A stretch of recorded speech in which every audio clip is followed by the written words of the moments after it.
Canada opens their chase for Olympic gold with a 5-0 win over Czechia. And here to talk about it is Martin Biron. So, Marty, right off the bat, what was the biggest reason for this Canada win?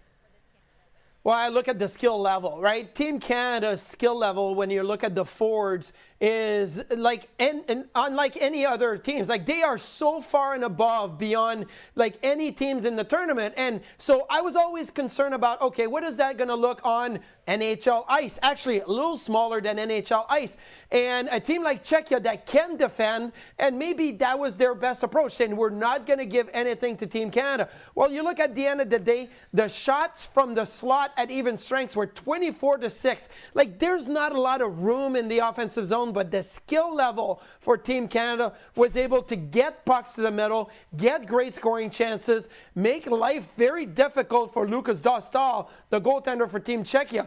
And for me, it's all about the skills. In tight little plays, saucer pass. We saw a couple of beautiful saucer passes in that game. That was fantastic. So, yes, you look at what teams are going to try to do to counter Team Canada. Well, this was an absolute magical way to show their skill level and go in and be able to score not only 5 goals, but the way they did it with the puck possession. Almost 8 minutes of even strength puck possession in the offensive zone. That's, again, skills off the wall to the middle. I thought it was fantastic to see the skill level from every line, not just the top line, every line being able to show that they had skills. Yeah, so many players from Canada getting on the score sheet, including Connor McDavid, finishing with 3 assists. He led all players with 6 shots on goal. And Marty, his speed, it was jumping right off the screen. So what does that say about McDavid, that he can stand out in a game that's filled with superstars? Well, I know Connor McDavid got to experience the Four Nations face-off last year. He got to score the game-winning goal against Team USA in the final and all that. But when you talk about the Olympics, it's another level, right? And it's wanting to show it right from the get-go that he is going to be a problem to other teams. The biggest thing with Connor McDavid, you mentioned it, Sarah, it's the speed. And again, you're like, okay, what is that going to look like when you talk about a smaller neutral zone? McDavid's going to take 2 to 3 strides, and he will be from blue line to blue line. Is he going to have a chance to create off the rush? Well, not only did McDavid had a chance to create off the rush, but Team Canada as a whole, with McDavid's leadership, was able to create off the rush. 10-2 shots from the slot off the rush for Team Canada. That's because they were able to get through the neutral zone. And McDavid with his speed, now everybody's going to have to back off. It's going to open up even more opportunities for Connor McDavid. Yeah, his speed is unmatched. It really is unreal to watch. And then you've got the young Macklin Celebrini, just 19 years old, opened the scoring in the dying seconds of the first period. How would you evaluate Celebrini's Olympic debut?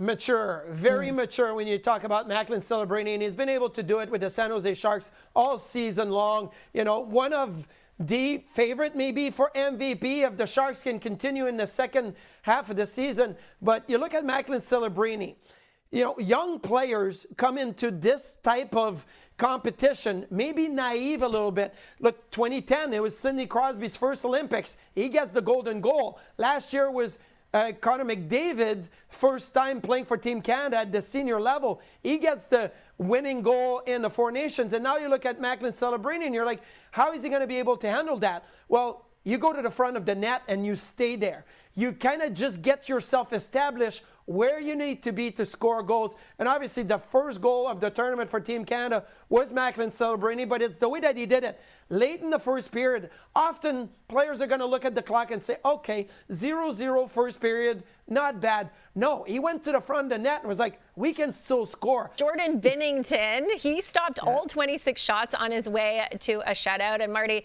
we all know about his NHL stats this year and how bad they are. So if you put on sort of your sports psychology cap, how do you explain Binnington's ability to flip this switch in these big games?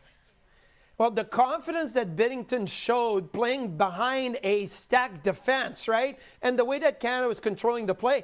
Like you saw Binnington so confident, even aggressive in the first period with his stick. Couple of poke checks, couple of puck play. He can play the puck really well, and it helped the Canadian on their breakouts many, many times. And maybe teams are going to do that more. They're going to look to dump and chase against Team Canada. And Binnington being able to play the puck really helped. But in the first period, it's 0-0, and Jordan Binnington made 2 or 3 big saves to keep it scoreless until Macklin Celebrini scored. So I look at Binnington in St. Louis and maybe not trusting is the defensive play of the St. Louis Blues and the defensive play of the Blue Liners in St. Louis. It was completely different in that first game. He came in with a ton of confidence, very aggressive, made a few big saves early, and set the tone for the tournament from the crease from Canada.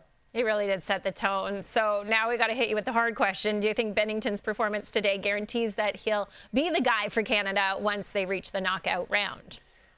Well, I think he definitely opened that door a lot wider than maybe it was with John Cooper. And John Cooper always kind of, very, very loyal to the players that have won for him. And Binnington won for him last year at the Four Nations Face-Off. Look, Logan Thompson could go into tomorrow against Switzerland and make 40 saves, but I think that the role of number one was given to Jordan Binnington.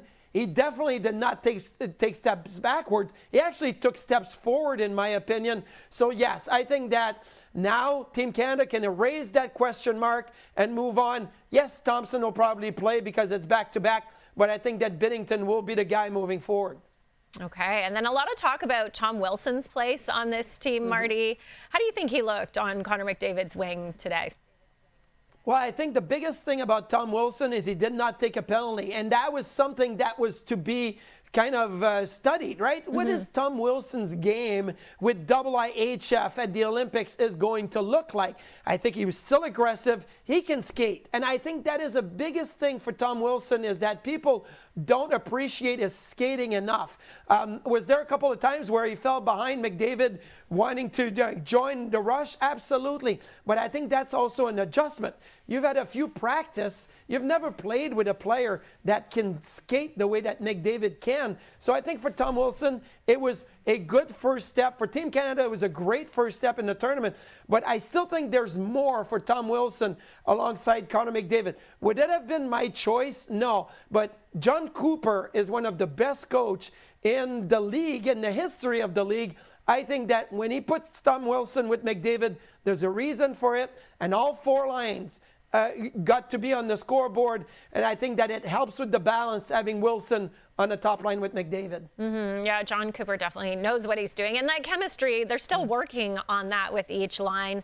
Marty, do you think John Cooper might find something in today's win that he didn't love? Like, what is one thing you think Canada could improve on moving forward?